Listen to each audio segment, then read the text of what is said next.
G'day, g'day, g'day, g'day. How are we all? Welcome to the Outback Lens Podcast. I'm your host, JD.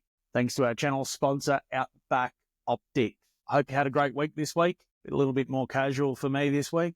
Still busy, but we're going to try and touch base on where we left off last week. For those of you who missed it, we were talking about a pretty popular subject, and it's thermal optics and day scopes, or day-night scopes, I should say. So what we're really trying to do here is, like we do every Tuesday on this little live stream we started last year, is that we're looking to give the average Australian user just enough information, help and support in a very simplistic way without getting too technical, so that you at the counter, when you're standing at your local store, your local camping, outdoor, wherever the place is you buy your outdoor equipment is, you've got the right information, or you've got enough to at least read a pamphlet, understand what the technical information means, and make a great choice for your hard-earned money.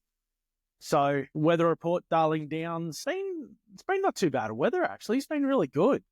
Late 30s. We've had a bit of a cooler change definitely coming through for the last week or so. We're seeing overnight temperatures drop down back into that, 14, 15, 16, 17, depending on the day. But it's sort of been smooth sailing, pretty much the same weather as last week. Bit windy still, but definitely starting to, pardon me, get a taste of the cooler weather. So I hope you all had a great week. I hope you've managed to jump over and follow the Outback Lens Podcast on Facebook.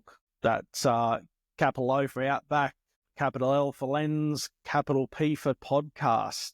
If you're looking for that, jump on this page, the Outback Optics page, and you'll notice that the crew's been nice enough and kind enough to share some of our posts in the last couple of days since we started that new channel. As I said last week, the goal is to not have to hijack anyone else's channel anymore. So looking to go forward on our own steam, and instead of borrowing other people's channels to push our little bit of content out. So would really appreciate your support if you jumped over to the Outback Lens Podcast when it comes to the Facebook page. We've also got Instagram handle there as well. Website, the outbacklens.podcast.com.au is very, very close to going live.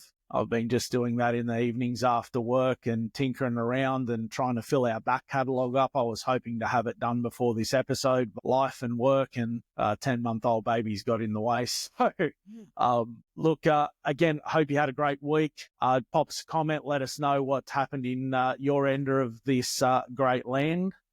And I'll get into it tonight. Tonight, again, we're going to do a bit of a part 2. So last week we covered off on basic thermal technology terms. I think that's a really big one, because if you have some loose understanding of the terms, you can really make a quick inroad when reading a pamphlet, because there's quite a lot of specs on pamphlets when it comes to thermal, because it does speak to that digital camera language that we spoke of last week. And I hope that you managed to get something from that last week, or you managed to catch up on that. Just a bit of a footnote, I dropped that episode on the new Outback Lens Podcast YouTube channel.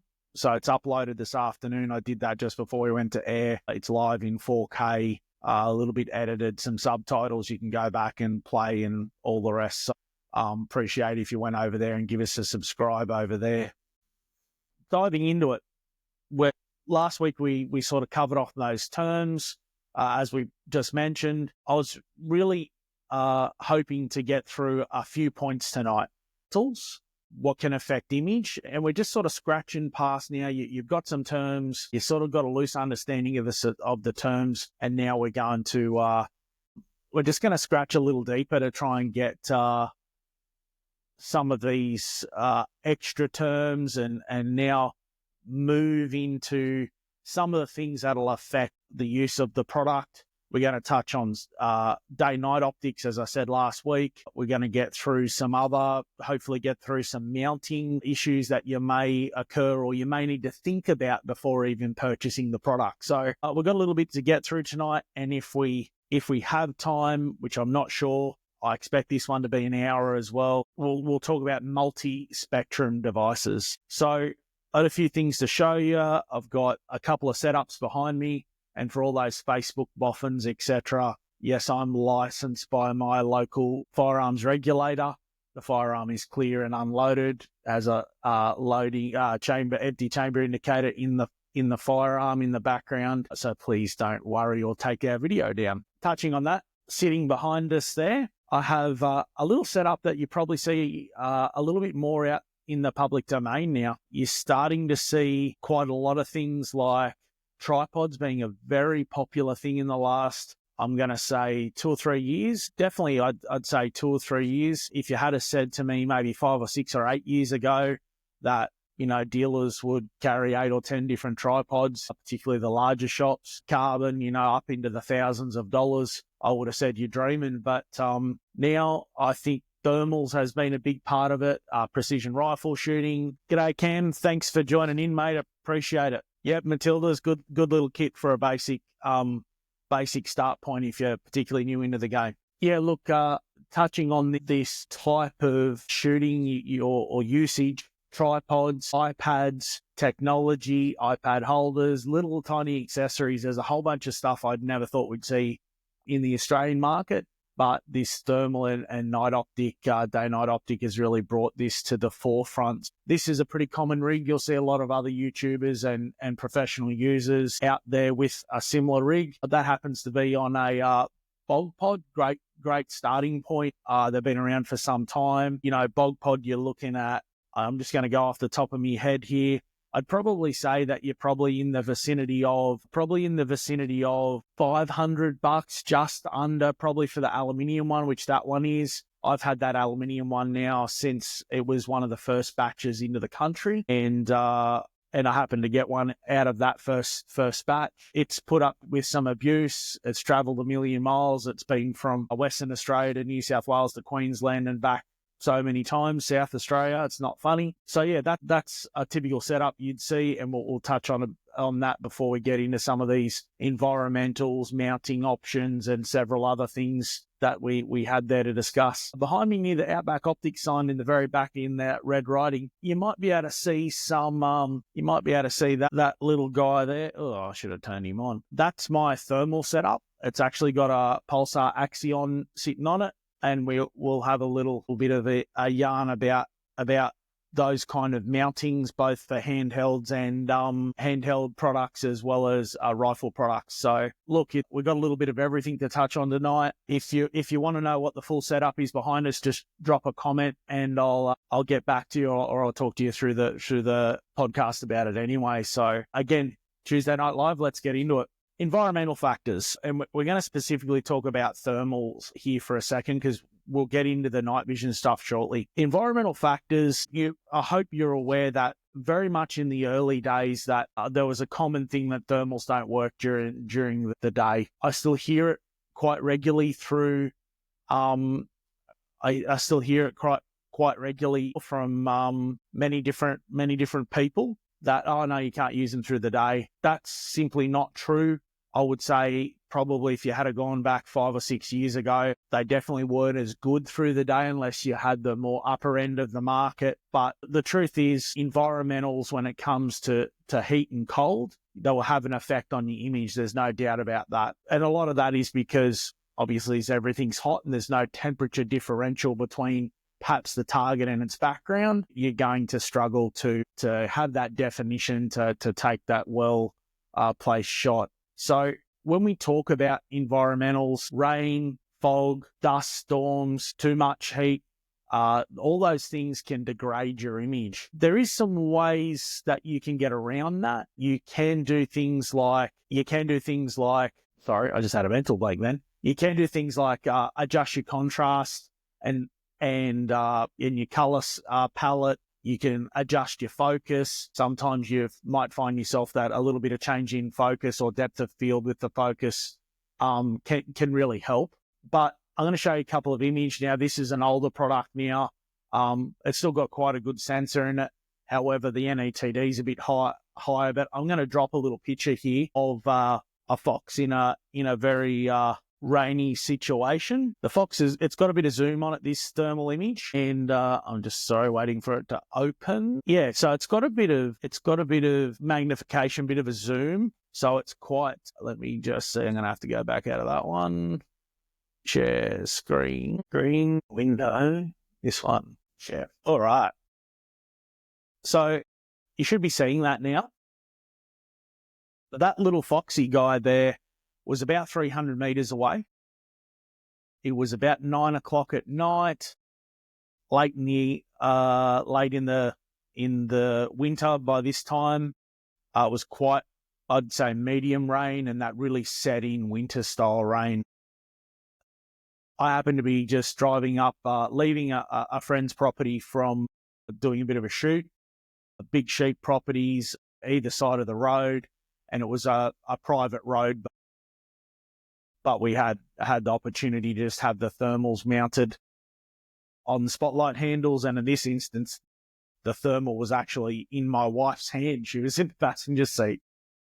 So I was reversing up the road while we were filming and doing we were just scanning the paddocks with the thermal in the hand just to see what was around and see if we could snap some images. And through the rain and the lens was getting wet, it was a good fun thing to do just for a bit of exercise. But you can see that little foxy. We chased him. We actually called him and another one in off a mob of sheep, and they come straight into us. They were quite young dogs. They come straight into us. Once they winded us, we didn't even need to get out of the car or anything. They were gone, and we just happened to stop this guy in the middle of the paddock. And I was moving. As I said, the car was just rolling back steadily. The rain's coming in. So that's why that image looks a bit grayed out. What I actually had to do to get that particular amount of definition in that particular unit was drive the contrast and the colours up quite high. So that way the whites are quite white. This unit didn't have a lot of extra, well-marketed algorithms. Like many of the new products will have a lot of algorithms that you can turn on, and each company, Pulsar, Hick Micro, Knockpix, ThermTech, you name it, they'll have their little spin on it. And essentially it's a little program you turn on it'll be setting you turn on, and it'll automatically take care of a lot of the contrast and colors for the particular scene you're looking at. So it's a very important there that you can see that grayed out images actually with this unit, quite a bit of the rain that it's copying. And that's why it grays everything out, because not only is it getting a lesser temperature differential, but there's environmentals that are stopping a crispy, clear image. So I'll stop sharing you that one now.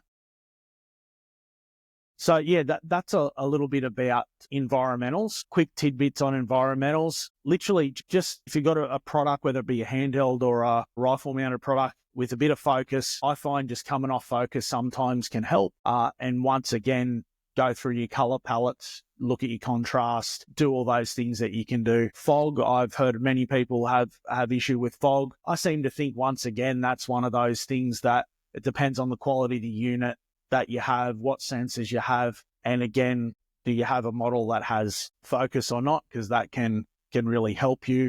But I'll leave it to those that are more experts than I to have those conversations, because there's a few guys out there worth talking to, as I said last week. So environmentals, rain, fog, dust, degrade your image clarity. You have a little bit of a look at that foxy image there. Lighting conditions, once again, talk of these units are looking for heat, particularly when we talk about thermals. They're looking for temperature differentials. Just remember, there's a whole bunch of those things that we just spoke about that'll affect it. And while we were talking earlier in this little start piece, we spoke about, they didn't work in the heat. Well, I happened to dig out a little image, and sorry I didn't get it sorted in time, but I'm just going to screen share again. This is with 645/12 sensor. I'm just going to share screen. That one, share.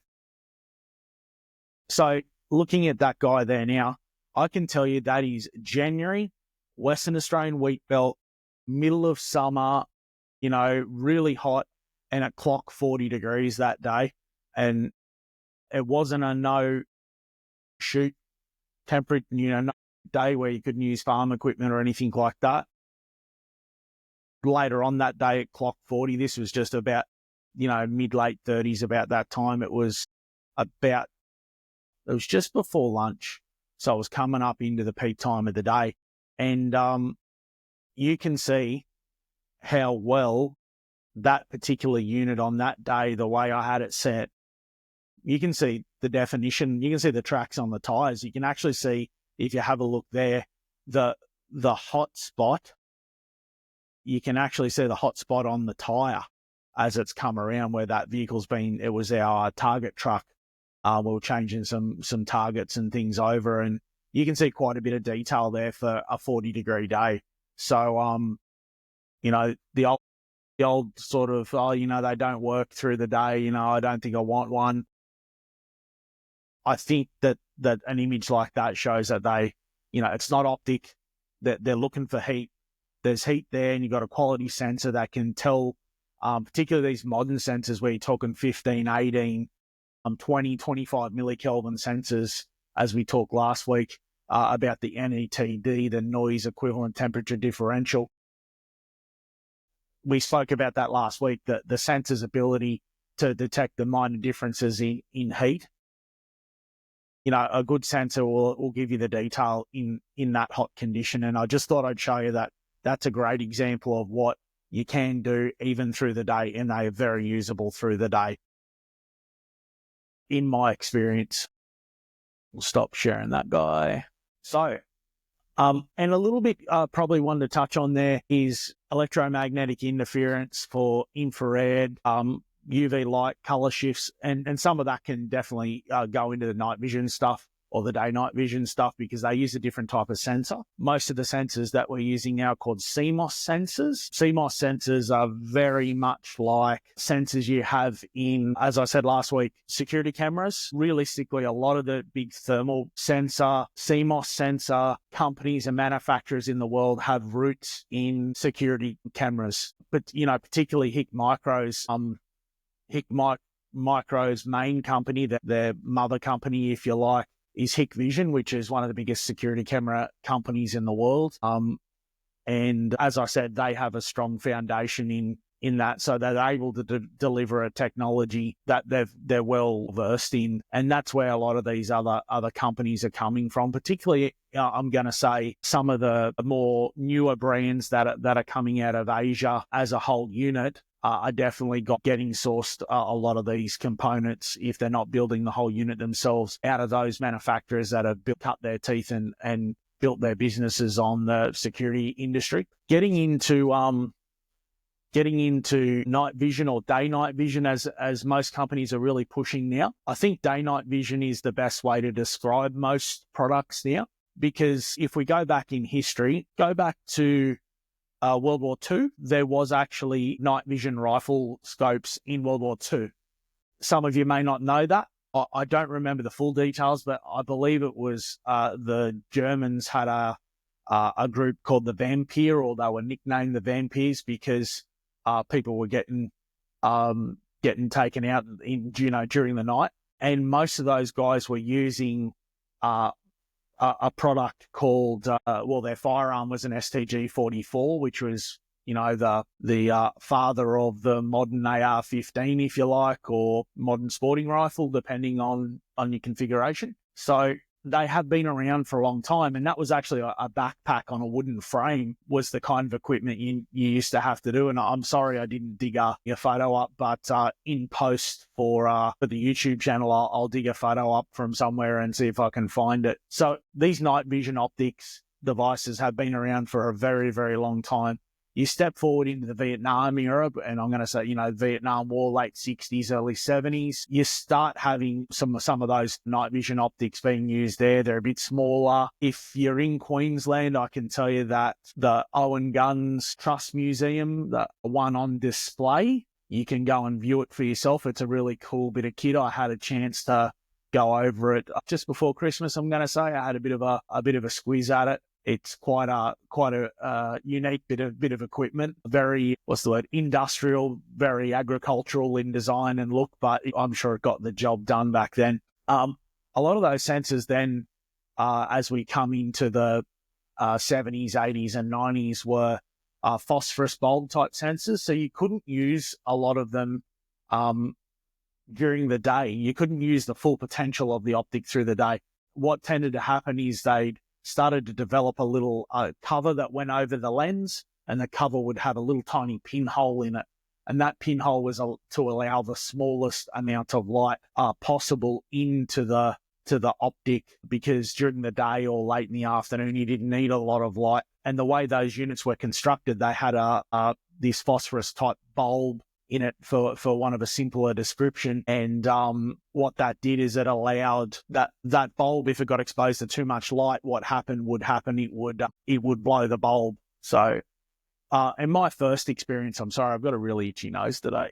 My first experience into a lot of night vision product were handheld binoculars. A lot of them were the early Bushnell product. I'm going to go back into the mid-2000s maybe, and you could get, the old phosphorus bulb type, and that was the green screen that you look through. If you look through images of a lot of the first Gulf War, you'll see a lot of those are taken through, looking at Scud missiles through green screens, and that's because they were early night visions. So we've come a long way, and we fast forward to the product that's behind me. You might not be able to see that greatly, but that's what we call a HIC Micro Alpex 4K LRF. So it's pretty well what I'd call a pest control configuration. I really like it because it's quite good for fox and wild dog. Particularly, it's that particular firearm's a varmint configuration in 22 to 50 with a 26-inch barrel. It's got a nice Picatinny rail on it, so I can move the optic, across different platforms, and we'll talk about that later on in the video. But that is one of my go-to configurations for an everyday man. The LRF is a great function. We'll discuss the needs from some of that tonight or in a later video. But we're talking about CMOS. Okay, for those of you that don't know, we're getting into this TV computer type language, as I said, and that's Ultra HD. This video has actually been filmed in 4K, and it streams in 720p to Facebook. So there's a significant difference when you look on my YouTube videos. They're uploaded in 4K, but they're live streamed. They're quite grainy when you play them on Facebook because of what you need to make that stream. So when we're talking about CMOS sensors, the modern 4K CMOS, that basically it's a bigger lens and a bigger unit than you'll find than most thermal sensors, because they do have a bit more lens in there. Essentially, to think about the same, has turning light into electrical signals that produces a digital image. And the CMOS has a few advantages over other technologies that have been around, similar like CCD sensors. And some of that is low power consumption. The 4K is faster. The CMOS is actually cheaper to produce. However, again, if you go back to the early versions of these products, they had a bit more what we call noise in the system. They're a bit more grainy. They're a bit more affected by metals and things around them. So, at the end of the day, CMOS is where we're at. To give you an example, we talked about these new 4K being Ultra HD. Ultra HD, we talked about pixels, what that size of that sensor is. Ultra HD is 3840 by 2160, where if you go to your your normal high definition sensors, which a lot of previous models had been, they're 1920 by 1080.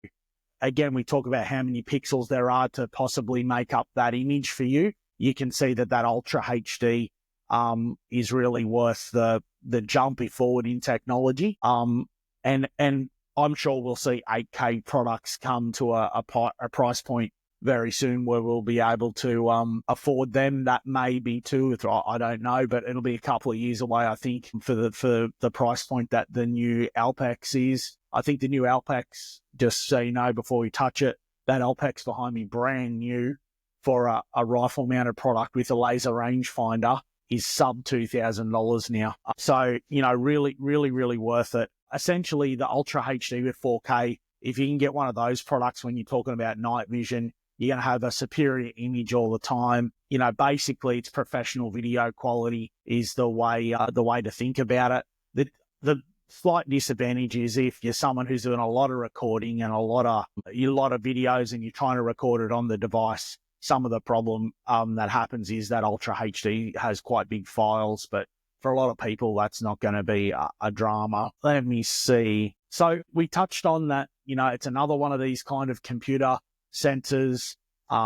It's transmitting light energy into a digital signal. We're not going to get too much more complex than that just in this session anyway. I want to talk about thermal versus night vision because we've sort of just scraped back on night vision. We've scraped a bit on thermal and what some of the terms are, and we've got a basic understanding that, day-night vision is essentially color through the day. It's like a color digital camera through the day, just because I feel I didn't make that clear enough. It's color through the day, and at night it'll go grey. Most products will go grey in a black and white type configuration if there's not enough light to amplify, because that's essentially what it's doing. It amplifies the light that's there. So there is some benefits, as you could tell, by having color through the day rather than black and white, which until not too long ago, most of the product was black and white through the day and black and white through the night. So what are the scenarios here? I think we've busted the myth now that modern thermals don't work through the day. So we'll call that tip. I think there's the benefit now of having some really good day optics out of modern night vision. We'll call them day-night. I think here there's some really good conversations about that are going to be had, I think, moving forward about what that happens to be. And really what I'm getting at is there is some pros and cons between these products. Some of those pros and cons are things like weight, because there is a little bit of difference in weight. The CMOS sensors, in my experience, particularly if they've got LRF like this one, tend to be a little bit heavier than their thermal big brothers. You need to look at the conditions that you're hunting or shooting in. If you're in and I'm going to outline something that we see locally here. So if you're in variable conditions, and what I mean by that is you could be in mountain country, you could be in flat country, you could be you're a recreational shooter, you don't own the property, you're moving from property to property, you're going to see, you're going to be out in summertime because you might be doing cull work on pigs. There's a whole range of things there that you can have a look at. And the other thing is, to take into account, are you someone that needs to use no lights? And no lights is becoming much more popular, particularly as we talk about the product behind us, which I'll get up and get in a minute because I forgot to turn it on. Mounting a handheld product, mounting a handheld product on your roof and using it as an observer to find the game. There's some scenarios there that can really change the way you're perhaps looking at a purchase. Thermal is definitely something that I think there's more horsepower going to the technology. I think it is the future, although until the really, really good stuff gets the same price as what the current night vision products are, against the Alpex, I think we'll still see a 50-50 split. And the distances you hunt at are a big variable, in my opinion, here. For example, if you're someone that's shooting rabbits at 50 meters around a shearing shed or something like that, a waterhole, you can sit up all night, all afternoon, plug away, dawn till dusk, literally on that one rabbit mound. You're probably finding that the night vision or day-night vision product is going to be really, really good for you. There's a few reasons why, and I'm about to show some videos here now why. And when it comes to thermal in both rifle scope and monocular, you're probably going to find that starts to add up in cost. So there's some budget that we've got to think about here when we're discussing thermal versus night vision. I don't think it's just as cut and dry as what are the pros and cons of the sensor, what are the pros and cons of the style of technology. I think, like anything, there's more than one way to skin the cat. But before we have a look at a couple of pictures, I just want to reiterate that the way I like to think about night vision is you still need light, and that you still need a light source. So you still need an infrared torch, which we'll talk about some of those in a sec. You still need a torch, or you'll still need a light source, whether it's a full moon that the unit can amplify, or it's an infrared spotlight mounted on your vehicle. You'll still need a light source for that. Sometimes people just are happy to mount it off the side of their rifle scope or their firearm, which is a great spot. But what tends to limit the use of the product tends to be the torch or the light source, particularly when you start talking these new 4K products. The longer you can throw, it's like the difference between a HID and an old halogen light. that HID can really throw it down range and put an awful lot of light down there compared to some of the old halogen, handheld halogens that are 30 years old. So when we're going to have these conversations, you sort of got to look at, I need to project the light. If something walks behind a row or that light can't project up, say, a windrow, for example, you're going to find that you may not be able to see the game that you're after, or whatever it is that you're after. However, if you're in sort of, depending on, you might be in sorghum stubble or you might be in wheat stubble, that's got to come back to be strawed or something like that. And you got small foxes that'll lay down or things of that nature, you probably find the thermal's going to work better for you in those kind of scenarios, because what's going to happen is there's going to be that better contrast. You're not relying on a torch to shine its light. How many times have you tried to shine a torch behind the fridge to see what's behind there or what's going under the fridge, and you can't get the torch light right to actually get it under the fridge? The same happens with night vision. You don't have that same problem with thermal unless they're standing directly behind a solid object. So there's some considerations here. Cost is definitely one of them. I would say if you're someone who's using close range shooting all the time, under 150 meters, if you're in a lot of broadacre that's been cropped, night vision will work great there. There's plenty of good opportunities for night vision. Definitely are one of my favorite things at the moment. Thermal, however, as I said, you've got cost involved. You're going to spot the game a lot further out, so there's great benefits there. You're going to have a better target identification, which at longer range than you will have night vision, and that's based simply on the fact that depending on what torch you have, you probably won't be able to cast it far enough down range, particularly compared to some of these new sensors, these 1280 sensors in thermals that are out there. So some of the best things you can do here is just weigh up the way that you want to you hunt or you shoot or you need to use the product, because not only can you save yourself some pennies, you can also get probably a better system, and we'll touch on that in a minute. I'd really say I'll share these images before I move on. I'm just trying to think. I'm just touching on a couple of notes here because it's a bit in this one, so I had to write some notes down. Okay, so we're going to share some images now. I'm just going to dial them out for you. Here was another one that I wanted to show you. So I'm going to share this one. 2 secs. Bear with me. Through. All right. Right. Okay. Share ye old screen. Green window. Here we go. And we're on.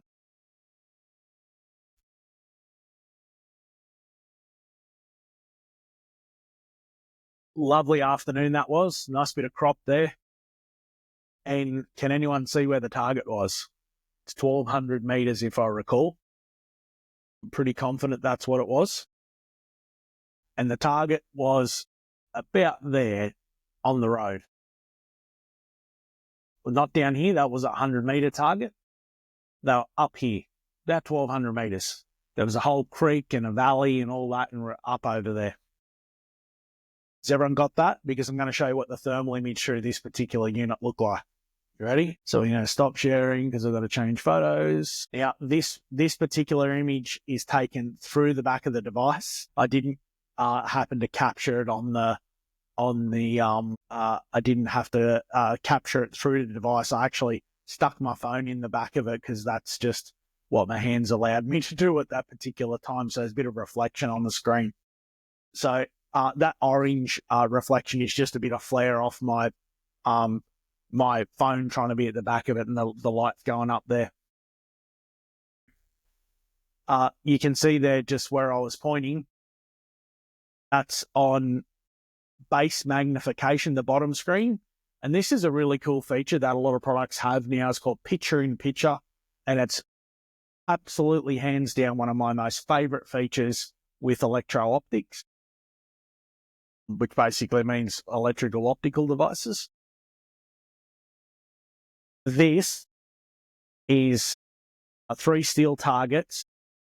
I'm going to say human size is the best I can say. They weren't. One was a large round gong, and one's an IPSC target. Really, really cool to see that. But 14.4 magnification on the top screen, so nice and wound in. and the bottom screen is open. So can you imagine being in a hunting scenario for the people that hadn't used a thermal before and having 2 rifle scopes on your gun, but only ever having to look down one of them? And that's what you're doing. You're having a very zoomed in image on one and a very wide out image on a very open field of view on the other image. And fox shooting and things like that, where you're taking some of those slightly longer shots to get those foxes or those wild dogs. You can have, if you happen to miss, you can see where the animal goes, because you're in that wide open base magnification in the main screen, that you can place that very precise headshot or heart shot wherever you need to by adding on as much magnification in the small box. It is an absolute game changer when you use it. I love it. It's the feature that I probably use the most when I'm shooting. I'm sure there's other people that are pro shooters that probably say, I hate that because of the way they shoot it and the way they use it. That's cool for them. They do them, I do me. But I can tell you that that's one of my favorite features. So most products that I know do that. So we'll move on from that one, because that's a bit of a before and after of thermal. And I'm going to say here, let me just find the other one here for you guys. We talked about last week. You probably remember I spoke about, I showed you an image and I did share it on Facebook. This one's not a great image, but no, I won't share that one. It's on, I'll share this one. This is the other one that I was doing. All right, that's better. So we were talking about detection, DRI last week, detection, recognition, and identification. And here's a great one. We saw that tiny little kangaroo out on some of those pictures that I shared last week and I put on socials. Well, here's another one of those pictures. This particular one is the far out at the tree line up here is just under 1100. All these little black dots here are all sheep. And this is about 5:30 in the afternoon. It was winter time. It was just coming into winter, I should say. And they're all sheep. It's on base magnification for this product, which is an iAiming 612. And as you can see, it's 2.4 magnification is base. And that there is a mob of sheep on the side of the hill having a graze. Detection, recognition, and identification. Keep those things in mind as I just cover off on a few little images here for you. And there was one other here that I wanted to talk about when I can find it. Here's one. All right, guys. Thanks for bearing with me there. Cool. So this is one where I was doing a bit of training, and that's about a midnight, just over 100 meters, regardless. Don't, disregard the 200 meters down the bottom of the screen there. Again, I got the picture up. Pretty bright target, that is. That's actually a steel target, like a IPSC PRS steel target. It's actually being heated, so it's got a heater on the back of it. Drop a comment if you want to know about that. We can have a segue conversation in the comments about some of those heaters and the way to do it. But that kind of image, it's quite dense scrub. That, as you can see, it's quite a bit open to the left in that picture, but it's quite dense. Again, the image, the outside detail wasn't the best, and a lot of that was to do with the ambient conditions and the particular focus that I had set on there, and the fact that sensors have come a long way since this sensor. It still has really good resolution, but the NETD on this particular product is not necessarily as good as what the latest generation images we're used to seeing. But that'll give you some idea for effect. So moving on into, we've done some pros and cons. We've covered off on some of these, what things look like. I wanted to discuss some considerations about mounting the products, using the handheld. So, because it's something that's overlooked, and I've seen it overlooked many times. I've heard complaints both from customers and retailers, because being one of these kind of products, people get them for their Christmas present, their birthday. They didn't know, they didn't think. A mate of a mate told them about what they should get. Quite often you can buy some of these products and it not fit on your gun. And you think, how's that? Well, it depends on what the mounting system for your particular style of thermal is. If you're using what we call a tube scope, which is like the one behind us, it looks like a normal rifle scope, a traditional rifle scope. It might have a 30mm tube like the Alpex does behind us, and most other products, similar brand, the Pulsars, again, other HIC Micro thermals. I think the Digexes from Pulsar, the Knockpixes, most of them have 30mm main tubes. So that's great because it means it can fit on normal rings that you can get for just about any firearm. So it makes your mounting choices a little bit wider. However, in some past years, what we've seen is some trouble. Excuse me, I'm going to have to slide back here from the old chair. What we've seen is some trouble mounting in this direction. And that is because up until recent years, there wasn't enough in the main tube between the sensor at the front and the video screen or the eyepiece at the back. So it allowed you very little forward and back. So if you had a traditional firearm like a Ruger M77 that requires a specific set of mounts and you can't really adjust that off those set positions, you might find you can't even mount the optic at all because of the tube style being quite narrow there, as in the margin to move it back to get the right eye relief. So we really need to take into consideration the type of a product you're going to buy, that, you know, whether it's a thermal or a night vision product, and really have a look at the type of firearms. I've seen many people, not so much lately, but going back 3 or 4 or 5 years ago, having to put extended rails over the back of the action to be able to actually get their correct eye relief and get the product mounted. And a lot of that comes from a non-adjustable stock. And as you can see, it's the reason why this is a GRX Berserk. This one is.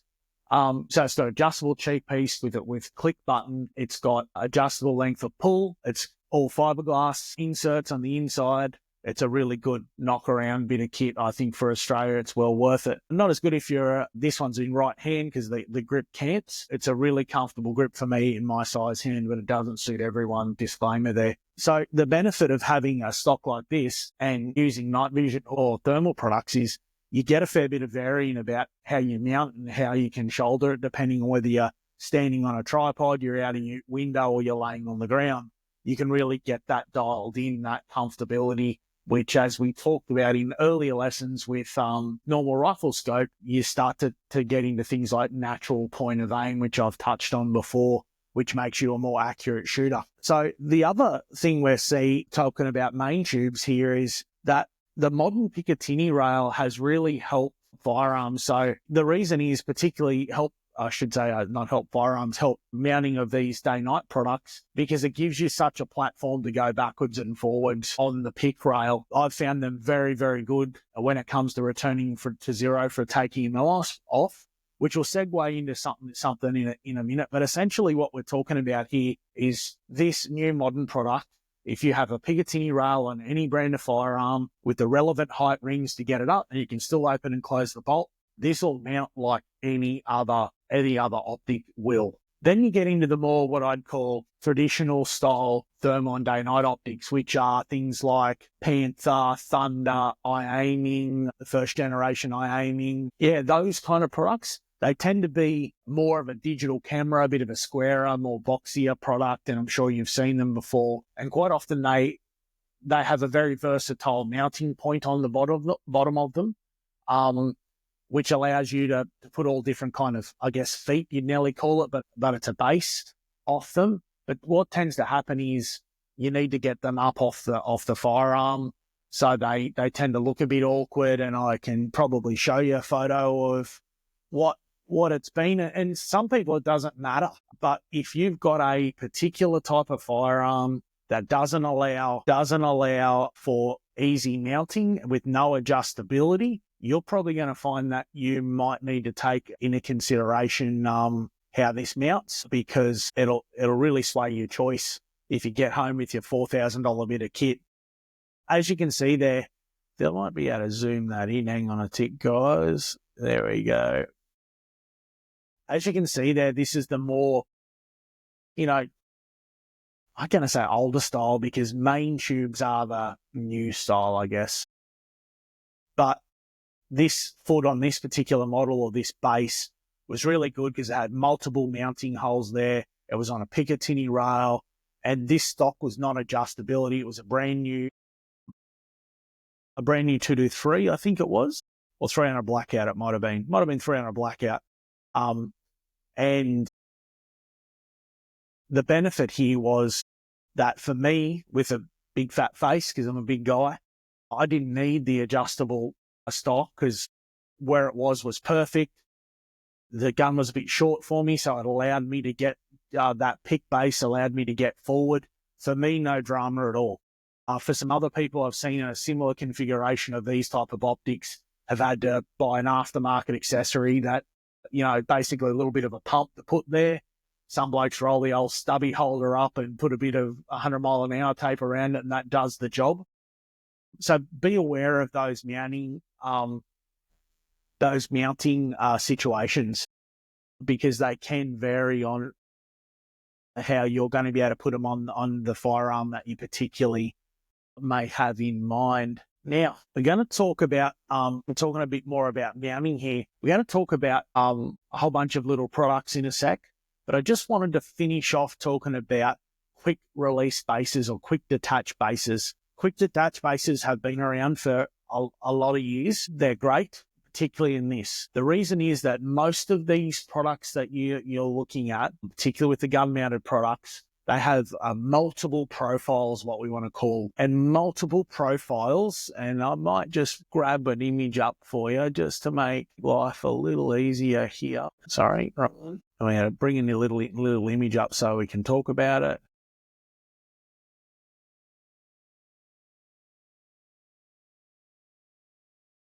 All right.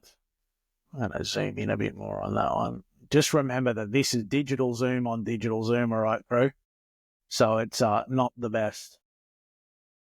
So if you see, this is actually an Outback at, I was sighting in for a guy at Belmont Rifle Club, SSAA, I should say, Belmont there. I was sighting it in, and I was going through some different profiles, and you can actually see it says A2100 there. If I remember rightly with this product, I think it's 25 zeros that the firearm can hold, or the optic can hold, I should say. So it means potentially you could have it set for 25 different guns, or you could have it set for, let's say, 5 different guns, because I think it's A, B, C, D, E profiles. So you could have 5 guns with 5 pieces of ammunition programmed for each gun. And for me, I think that's really, really cool, because it really brings about a lot of flexibility for your spend. Because if I have 3 firearms, and you don't have to take a pest control type of mentality, you can just take, I've got 3 firearms, I'm going to buy 1 Alpex behind me. I can now program that. I can spend the money on a good set of quick release mounts, name your brand. You spend a couple $100, you're going to buy a really good set of mounts. It's going to allow you to go back to 0 on your mounting system. And then, as you can see there, by the way, segueing, that's on 28 power. So you can see it right there, it says 28. It was late in the afternoon, middle of summer. This was January as well. This, for a rifle scope, through the day, 28 power on a digital, it's essentially a digital camera, the way to think about it. If that was a thermal, the thing that you would see, it was pixelate. And what that means, and this is some of the sort of troubleshooting we'll potentially get into a little bit later, but I just wanted to touch on it while we had this screen. The more zoom you go in, most of these products aren't optically zooming, they're digitally zooming. So what tends to happen is the reason we talk about base magnification so much is because it's optical. So it's the best clarity you're going to get. But when you start getting up into your 10 times, it's digital. So you're zooming in on a computer screen, and all them little tiny little pixels we talked about all start to get bigger. And that's why it can look a bit grainy, or it can look quite distorted, so distorted that you can't see. So that being said, what goes on is on this particular, because it's Ultra HD, it's got so much information to build that video image to hit your eye. 28 power, it hardly distorts at all. There's a small amount of distortion, then you can definitely say that, but it's so usable. And I've got some hard rock images as well, because it starts to turn it into, I guess, if you're filming a deer running over there, half a kilometre away through the day, you can film that right there on that machine, whether it be on your phone or whether it be on your phone or whether it be through the device by hitting the capture button.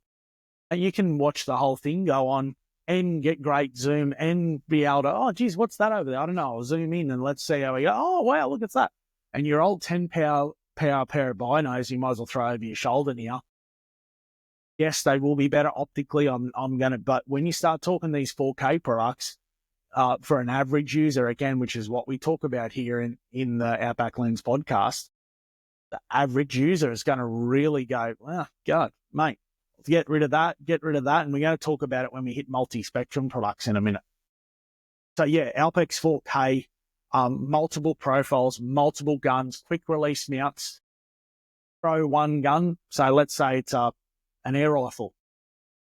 Then take it off your air rifle, put it onto your 22.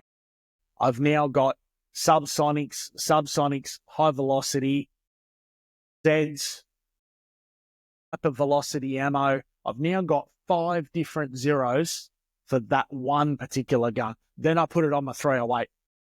And then I want to do 110 grain 308.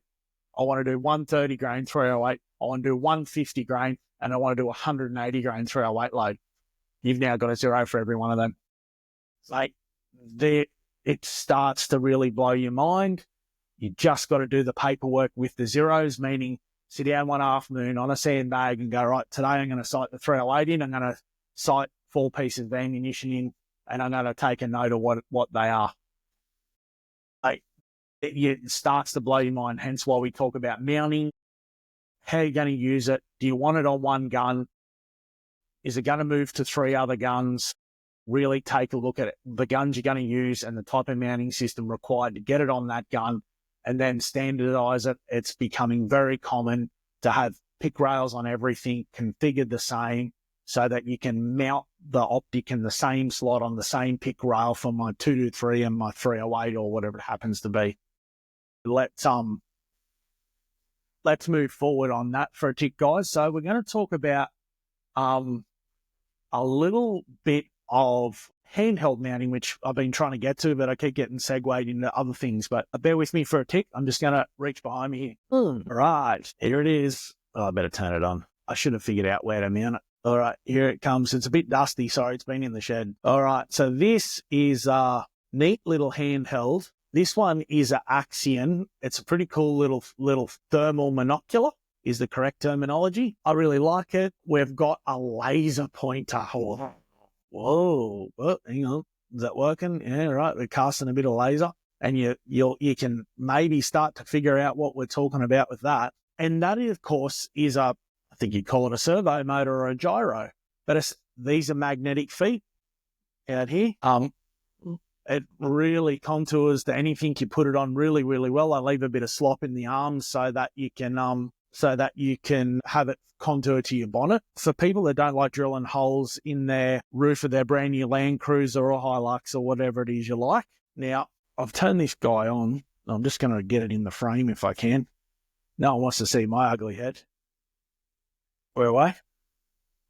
That's not me moving, by the way. I'll turn it towards you guys. So it's got some different speeds, but let me tell you, when you're rolling around the paddock, it is really, really handy. I love it because you never need to put your hand out the window in a cold winter. And if you're in blackberry country and in tight tracks in mountains where I got brought up in, you'll really know what I'm talking about. So how much and why? I don't want to drill a hole through my roof.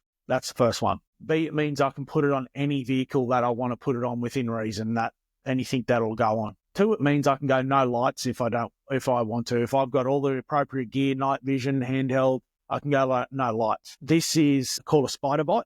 It's the early generation. There's a couple of other products now from the same company. Venom is their next model up. It's got a much quicker servo, bit more expensive. I think it's about double the price, if I recall. And I think there's another one on top of that. There's actually several brands, and I'd steer to channels like, Thermal Hunting Down Under and Edge of the Outback, and look at some of those crews' thermal gear, because this, for me, enables me to do some testing when I need to.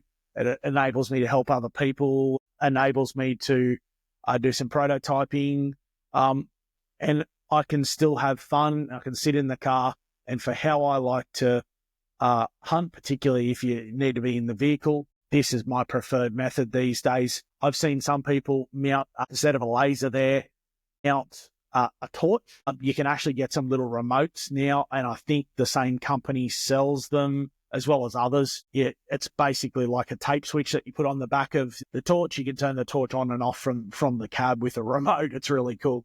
So the benefit is you can have a spotlight as well. By a lot of these modern high-powered torches, run on 3 or 4 A's, which we discussed them last week, and you can get hours worth of torch out of it as well and turn it on and off. So this is my preferred method. It's so cool. It's actually really well priced. If I recall it, you can see it on most hunting stores. Again, have a look at your local hunting store and give those guys a call. Have a look at OPMG dealers. Dealers list on their website. Do us a favor, go and have a look at the Outback Optics website, have a look at those dealers, and I'm sure those dealers would be able to help you out. There's a website you can probably look at as well, Eagle Eye Precision, I think it is, off the top of my head. I'll drop it in the links later on in the comments. Yeah, this cool. I'm going to say about $600. Now, most handles now that you put through the roof are somewhere in the vicinity of, say, $200 odd, $200 or something like that. Like it's a real, g'day Theo, thanks for dropping in, mate. I appreciate you coming in. I hope you're still there. Matilda, another great little product, mate. Yeah, agree. But yeah, this guy, $600, pretty well comes ready to go. Now, we're going to talk about some attachments. So this is my preferred method. There's people that can get some extra mounts, which we're going to talk about now, to enable you to adapt. If you are one of those people that's got a spotlight through your roof already, you can have your Power Beam or your Light Force or Brand X light with a little L bracket with your lovely thermal monocular mounted there, streaming to your iPad like we've got here behind us, and you will be absolutely on fire there. So that being said, I'll get into some little brackets and mounting, because a few little brackets, not a lot of money, can really transform the way you use your monocular. Rather than just being restricted to using it by hand like this one, I'm going to show you now. It's pretty easy, and I'll put this back in a tick. This one I love because on quick release mounts, and I simply I hope I don't drop this, pull that little lever. There he is, Pulsar Axion, getting the job done. Nice little Picatinny mount there. And there's a few different styles for a few different models. Again, you can get it from Eagle Eye. Most of your gun shops stock that product, or camping and outdoor store. And again, I'm going to take the laser off here. We pop that little quick release pick out, and it's a little scope ring style on a and now I'm going to undo the holder, if you want to call it that. It's on an Arca Swiss plate, and we'll talk about that in a minute. I'm just going to put that guy away now. So I'm trying to cover off as much as I can, and I don't know, it's getting a bit long, but I appreciate you hanging in there.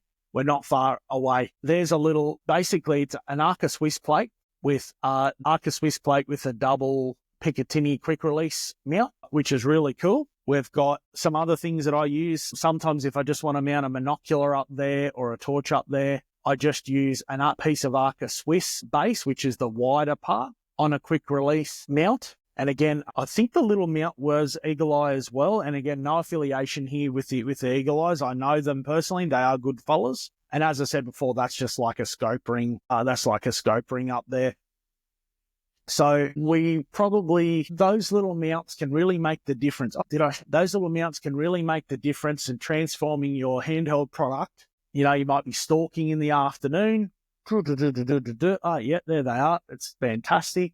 You might be stalking and you want to quickly go for a pest control tour of the property, killing some pigs and foxes and wild dogs. You know, it's 9 o'clock at night, time to get out there. You literally just throw your spider bot on your roof, quick release it as I just showed you. Sorry, it's trying to focus on my face. Who'd want to do that? And that little foot there, away we go. Some of these little mounting systems are really worth the investiture of a few bucks. Some of those little pick rails are literally a few bucks. You'd spend more at Macca's on a Friday arvo for lunch than you would for some of those bases. That kind of kit, if you're getting into thermals, spend the money. I've seen plenty of guys make them up. If you're talented enough and want to do it, well, great, get into it. But when you get home and you want to use your product, I recommend if you've got a spotlight through your roof, at minimum, I'd probably buy an L-type bracket with one quick release Picatinny mount on the side of it. Again, you do you. You don't want to do that, that's fine. I'll do me. But they seem to be quite popular. And by the time you spend 2 hours in the shed and getting bits of steel and screws and going on eBay to find a bracket or whatever, you could have done this, on the way home. Literally put one screw in and away you go. So mounting options for both handheld and rifle scope product are really important consideration that is easily overlooked. And I've seen it time again. And I've seen, honestly, one of the worst ones I can remember was when I was working in New South Wales, a guy, and I'm not kidding you, came into a store a couple of days later after buying a very early, I'm going to say it was an ATN was the product. And it was one of those really narrow scope tubes with not enough room to be able to really get a lot of forward and backward motion. It was, and I'm very confident the rifle was something like a Morse 98. It was a 98 clone, whether it was a Browning or what it was, but it was quite an old rifle. And that was his go-to, do anything bit of kit. Well, he bought one of these things and the mounting options were so little at the time. He got sent to a gunsmith and I happened to be talking to the gunsmith about doing some jobs for me. And he walked in. He was very upset when he got told that it'd be a few $100 to do the job and get a bit of blank Picatinny rail and so on and so forth and customize it how he wanted to, because it really made his purchase he could have put that money with the original purchase and probably got something that was a little bit more expensive than he initially wanted to spend, but probably saved him a whole bunch of buggerizing around. So really drill down on what you're going to do with the product and what gun it's going to go on or what firearm it's going to go on and how many it's going to be on, because that'll really help save you a few bucks in the long run. So that sort of mounting options. I showed you the spider bot. There's lots of spotlight adapters. Eagle Eye Precision make a whole raft of little products. They are in a little Australian company too, which at the Outback Lens Podcast, we really like to try and support Australia wherever it can. Give a shout out to those guys. And of course, see your local Outback Optics or OPMG dealer to find out more about Eagle Eye products, because I'm very confident that, though I'm not 100%, that most of those customers of those two companies will 100% be able to source those Eagle Eye products. They've got some a great little website with a few bits and pieces on it. We talked about that. We talked about that. All right. So we want to consider budget here. This is probably one of the last. I've got two little headings here to go. So a handheld product versus a rifle mounted product. What do you need? When should you buy it? Is there an order that works for you? My suggestion is there's 100%, I believe, a smarter way to do this. And the smarter way is take a 10-second step back, close your eyes, have a think about how you use a product. And particularly if you're someone that's vehicle mounting, because that's still probably 50-60% of the way that most people in Australia use firearms, particularly for the cull work we do here. When you can stop and have a look at that, you're ute mounted, you're shining a spotlight around a paddock, and you're trying to find animals to cull. So if that is your first job, is to find the animal, a thermal is going to be by far your best option. By far. A good thermal is going to be with a bigger sensor, is going to see further, is going to detect the game further out. You're going to be able to recognize the game further out, and you're going to be able to identify the target further out. So detecting the animals you want to go and investigate is the first job you do, and you do it with the spotlight. Is there something over there? Oh yeah, there's eyes, there's movement. Right, let's go and see what's in that paddock. We're doing the same here, except you probably want to do it with no lights on or minimal lights on if you're vehicle mounted. The next part to this equation is when I've detected the game, as I just said, even with a spotlight, you need to be able to have enough recognition of what the animal is before you pull the trigger. So you need to get closer. This is exactly the same as what you do with thermal. Now, if I have a rifle scope thermal of any configuration, and I'm shooting out a Land Cruiser window, HJ75, Land Cruiser window. Anyone remember how box and square they are? There's a million of them out there. I'm sure someone's listening and knows what I'm talking about. That tiny little window, if you had a firearm mounted product, you're continually only got this small window to work with. And that little small window means the driver's got to move the car all the time. You got to stop, you got to communicate, you got to go back, you got to forward, and around. And I've seen people do it, and some people enjoy it. If you'd had a handheld binocular and mounted it to your spotlight that's already up there on a little L bracket and didn't bother turning the spotlight on yet, and had this Wi-Fi to our little guy here, I'll just swing around and get this. I got my tablet. What's image? I don't know whether you'll be able to see that. Yep. And picture again, because I love it. That's a dog I was using as a testing sample. So you got this in the car. It's looking at you. You got that mounted on the roof. It's doing its job. Well, now you're detecting 360 degrees all the way around and being able to find the game really easy. So now you can make what limits you is how far you can detect the game. And if I've bought a high spec model for say $3,000 to $6,000 in a handheld, you're probably going to detect it's 2,600 meters out, which again, if you remember our lesson from last week, detection, recognition, identification, detection's 2,600 meters, identification's half that, and recognition is half that, and identification is half that recognition. So, out there at 18, somewhere in there, 1,300 meters, you're going to be able to recognize if that's a camel, a horse, or a pig. Now, that's a long way. And you saw some of the footage of sheep I just shared in this live stream at just over 1,000 meters, about 1,100.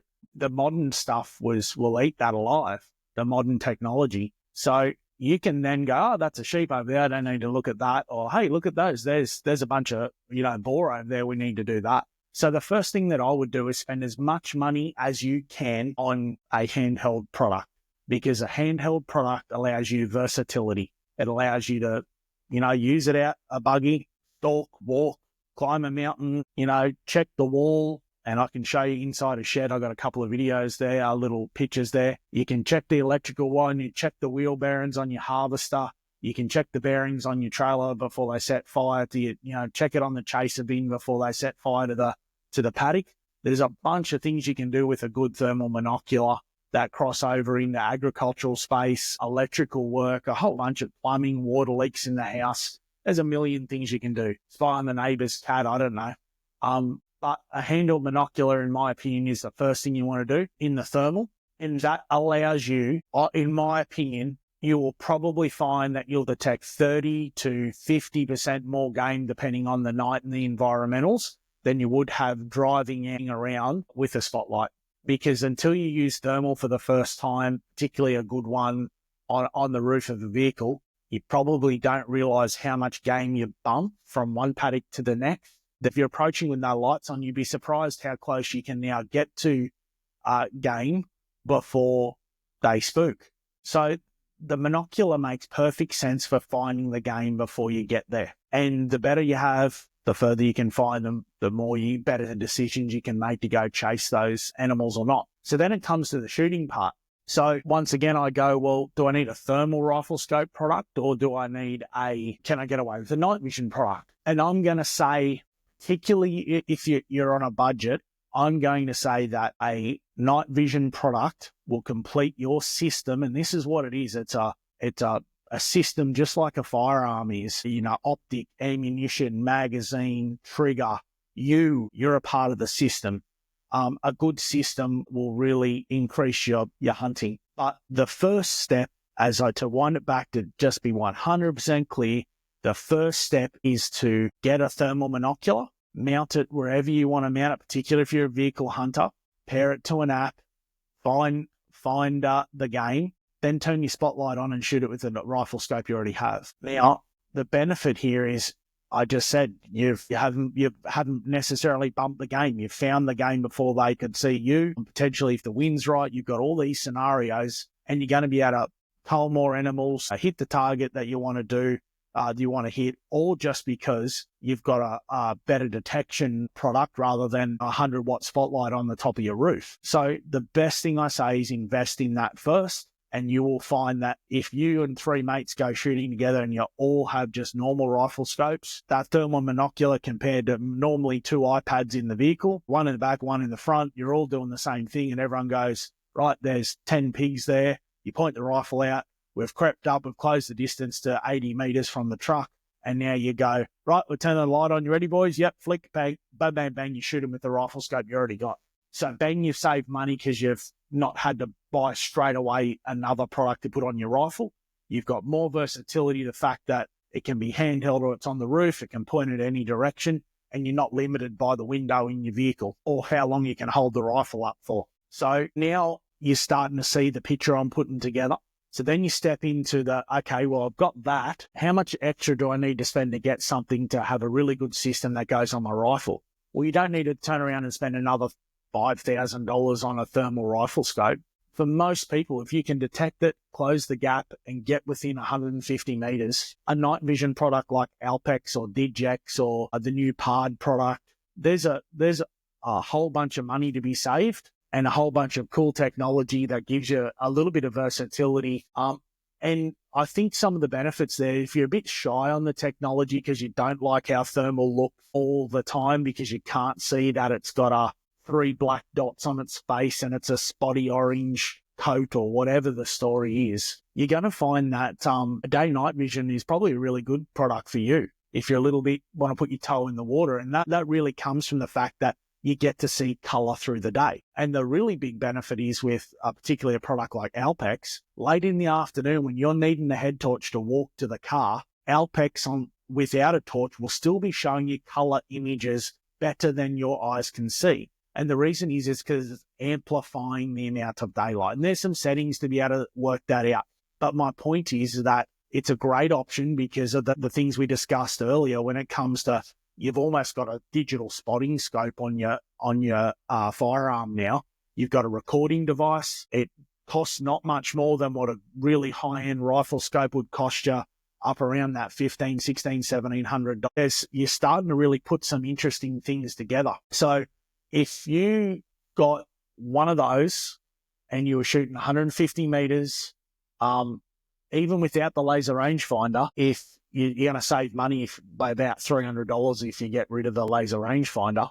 But if you've got one of those and you've got a good thermal monocular, mate, you're set. You have a system that'll last you a long time, particularly if you buy the most updated technology you can find in regards to resolution and NETD in your thermal. It'll last you for longer in the future and won't become outdated as quick, as well as you do the same with your rifle scope, buy the most modern technology. Maybe shy away from a cheap deal on an older model that, may not be as current for as long for you. I've got a night vision product that I can close the gap. I can shine my torch on it, the infrared torch or my infrared spotlight or whatever setup you've got on the animal because it's standing in a broadacre paddock and it's cool. You've done your job and you've detected it. I tell you, you'll save some money and you'll have a really future-proof system. If you grab the laser rangefinder model and spend the extra $300 on this particular brand, most of them now, no matter the brand, are $300 to $500, $700, depending on the brand shape and size of the laser rangefinder integration. I think it's worth it, particularly if you're a shooter that shoots on many different blocks. You've got 3 blocks. You haven't lived on that block your whole life to know that tree next to that gate is 450 meters from where I'm standing. So the other thing it does, it's got ballistic calculators in most of this stuff now. So you plug your bullet information and your ammunition information in it. and it'll literally say, and I've probably got a picture here I can show you, laser rangefinder target by the touch of the button on the top of the device. And it literally goes, oh, that's 381 meters. Now hold, instead of this hold point, hold here and put it in the middle and pull the trigger. It has really helped you become a more efficient shooter. So for a little bit of extra money on the laser rangefinders these days, I think it's worth it, particularly if you're a shooter that's moving from farm to farm. So to sum that up, what do you think you're going to spend? And how much budget can I probably save? If you're looking at reasonable quality entry-level thermals, I'm going to say if I had to average them out, stick into the big three brands. That's probably what I should say. If I stick to Hick Micro, Knockpix, and Pulsar, you're probably going to say 2.5 to 3. Somewhere in that bracket is what a, maybe 2 on special, around that money for a thermal product, and for a gun-mounted product I'm talking about there. And if you look at, say, what that Alpex is worth behind us in that 4K in the laser rangefinder configuration, I think it's like $1,900 or $1,800 with the torch. And if you took the laser rangefinder off it, you'd save another $300. And I think they're like $14.99 or $15.99 with no torch and no rangefinder. If you already have a torch or a mate's got one, or you got an infrared spotlight. So that's really good value for money. So if you went and bought a product like, as a monocular, we talk about this detection, Falcon FH25, one of these Axions here, an Axion, the Pro, this one's got $2,099 on $2,100 full rip retail. If you bought one of them, and one of them Alpex is behind us, or a Digex, they're about the same, or the Pards, I think more like 2.2, depending on the model, you're probably into it for, I'm going to say $4.5 And I think you could get it cheaper. One of my more favorite products to recommend is a product called an LH15 or an LH19 from Hick Micro. And again, I know a lot about Hick Micro, but I don't get paid by them. I've got no sponsorship or anything like that, nor Pulsar or Knockpix. But let me tell you that kind of level of product, and I know Infrared Knockpix does one. It might be in the new Aries series. I'm not as for the new Knockpix models I haven't done enough research on those at the moment, but they have some product that they used to do an Oppo, I think it was called Oppo, and they were about the same money as the Hick Micro. And they're like $16.99 for the latest technology, like a Lynx 2.0, L15, LH19, you're going to be under $2,000. You're going to get one of them for under $2,000. Mate, you're going to change out of $4,000. You could probably have enough change to go buy some little mounting bits and pieces for, like that Eagle Eye product that we talked about here, some of these things to help you mount it where you want to mount it. Versus realistically, I'm a firm believer that the entry level, not a thermal product for most people, unless you have a very specific way you use it, I really think that for most people, it's disappointing. I think you can get a bit of buyer's remorse. And my opinion is that's because we see a mate, or we've watched YouTube videos, or we've watched too much Arnold Schwarzenegger videos with, Predator, where there's thermal imaging and X-ray vision going through walls and all sorts of stuff. We really need to just sit down and look at that and go bang for buck. Some of those entry-level thermals, in my opinion, are great for 22s. They're great for short distance shooting. If you were chasing pigs at literally 25 or 50 meters, I'm sure they'd be fine. If I'm chasing dogs at 300 meters more regularly, or foxes, and I'm protecting sheep or cattle, I'd probably want to spend a little bit more money than that to get the better resolution sensors that's going to give me that image detail that I'm looking for. So that's when you start looking at that budget going, well, I probably need to spend 3 to 5 on a rifle scope in a thermal, and the top quality latest technology stuff is about $2,000 for night vision, day-night vision, and it has good day benefits as well as good night benefits. I really think that that's the way I'd go for a rifle mounted product. It is the way I've gone. I've had plenty of normal thermal on guns. I've used plenty of them. I really like them, but for an everyday use case scenario, they're great to use those. you spend, $2,000 or spend that extra money you might have saved by buying, like a day-night product instead of a thermal rifle scope. If you spend that extra money on something like some of the new Pulsar products, some of the new Thermtech products, maybe you want to talk about, new Condor, new Falcon Pros. Now you can spend $4,000 on one of them and have something that's going to last you a very long time, because that's always the thing that people ask, how long they last. They're going to be like TVs, they're going to be out of date. No, guys, realistically, if you buy the new technology, you're a couple of years or more. The Lynx product for HIC Micro was relatively unchanged for 5-7 years. It's only as some of the new Australian things where we've needed dual band antennas to use in vehicles a bit more reliably that there's been some extra updates of late. But realistically, the bit of the technology race that we've spoken about recently has really come, we haven't quite hit the stop on it, but if you buy this modern technology now, the sub 25 millikelvin sensors, you have a good product that's going to last you quite a long time. So we've wrapped it all up. That's my opinion. I think you can tell, I think the best thing you can do is have a good quality thermal monocular and then night vision, day-night vision for most people. So I've gone on a little bit too long, but next week we'll round this sort of basic high-level overview of how to use these products, things to look out for. We'll probably round it out with multi-spectrum products. So give you the tip, a multi-spectrum means it has night vision and thermal in the same device. And there's a fair few hitting these in the market. And let me tell you, if you're a newer shooter, mark my words that the days of going buying a laser rangefinder and a good pair of binos and a handheld thermal, you've got 3 pieces of equipment. The days of all these things are gone. Now you can buy one piece of equipment that's got all those things in it. It's smaller, easy to carry, does anything you need it to do, and it sort of works out about the same depending on which model you buy. Multi-spectrum devices are one of my favorite things in the last 12 or 18 months, and I've managed to use a couple. So let me tell you guys, we're going to touch off that next week, and then we'll drill down a little bit more into some extra features. I'll put together a bit more how-to type of content, a little bit more videos to play. And once again, I'll edit this up and it won't be 1.5 hours.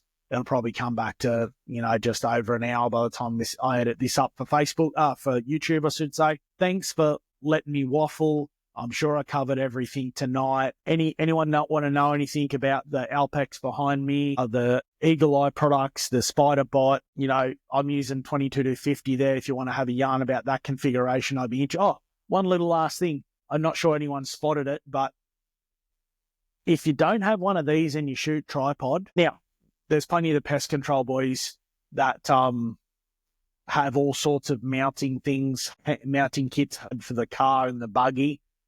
One of the best things I've ever bought, sorry, I nearly drilled myself and I took my eye out, is this little guy. And would you believe it? It cost me I think it was $12 from Kmart. And what it is, it's a phone holder or a tablet holder on a flexible pole. And the amount of footage or testing, particularly, if you're setting someone's optic up for them or you're doing a bit of testing of your own and you're standing there for maybe an hour or something late one afternoon, again, you're on a rabbit burrow or something like that. They are so cool. It just takes the stress out of it.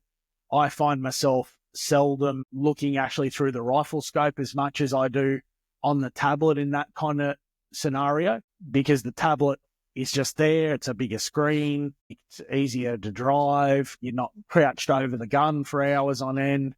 So you can do quite a lot of work with these, and they're really cool. I think I might have let me just have a look here for a tick, guys. No, that one doesn't show it. I do have I'll dig them out. I've got a couple of videos where I did some training stuff and found it really handy, and I recommend them to everyone that I can, to be quite honest, because they're just such a handy bloody little thing. But anyway, I got it from Kmart. I'm sure there's better ones. I'm sure there's a couple of proper shooting brands out there now, but it's just one of those desk clamps for a phone. Get onto them, they're $15 or something.